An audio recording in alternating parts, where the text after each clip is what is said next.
Safdah TV.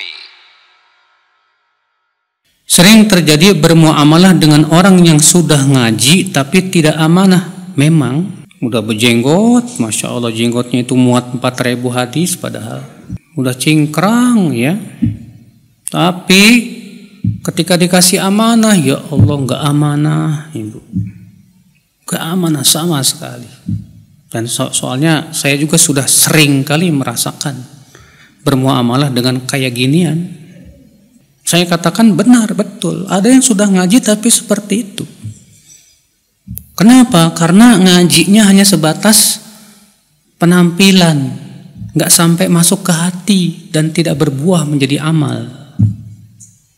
Dan sebenar kata Rasulullah SAW ya, bahwa nanti di akhir zaman amanah itu akan dicabut dari dada manusia sedikit demi sedikit, sehingga jarang orang yang amanah. Tapi dengan non-muslim ada yang lebih profesional dan amanah. Karenanya saya sekarang ada trauma dengan orang yang justru tahu agama tapi tidak amanah. Jangan jadikan itu sebagai apa, Bu? Hukum secara umum bahwa semua yang udah ngaji begitu, gak boleh, haram.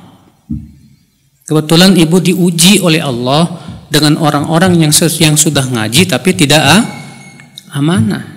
Banyak kok ya orang-orang yang sudah ngaji tapi amanah, banyak, alhamdulillah. Makanya kata Umar bin Khattab, kalau pengen tahu seseorang itu amanah apa enggak, bermuamalah aja sama dia. Kalau ibu bermuamalah sama dia, ternyata orang yang tidak amanah, udah jelas, tinggalin aja. Walaupun dia udah ngaji, nggak masalah. Ini ibu, tapi ingat ya bu ya, saya sebutkan tadi bahwa muamalah dengan orang kafir sebatas muamalah saja, boleh tidak? Boleh. Kalau ibu tahu orang non muslim ini profesional, amanah, ya jujur orangnya, silahkan saja ibu mau bermuamalah sama dia. Sebatas muamalah duniawiyah, sebatas muamalah yang sifatnya apa? Dunia. Tapi dalam masalah agama, akidah, la, lakum dinukum waliyadin. Muslim yang tidak amanah dengan non-muslim yang amanah di sisi Allah tetap lebih baik muslim yang tidak amanah. Kenapa? Karena dia masih beriman kepada Allah. Sedangkan orang kafir ini tidak beriman kepada Allah. Di sisi Allah tidak sama. Tapi dalam masalah kita bermuamalah, kita lebih condong kepada yang profesional, nggak masalah. Contoh saja, Rasulullah SAW lebih keras kepada kaum Khawarij, Bu, daripada kepada pelaku maksiat. Rasulullah keras banget tentang Khawarij. Sampai Rasulullah mengatakan Khawarij itu kilabun nar, anjingnya neraka. Tapi kata para ulama, orang Khawarij dibandingkan dengan orang kafir di sisi Allah lebih baik.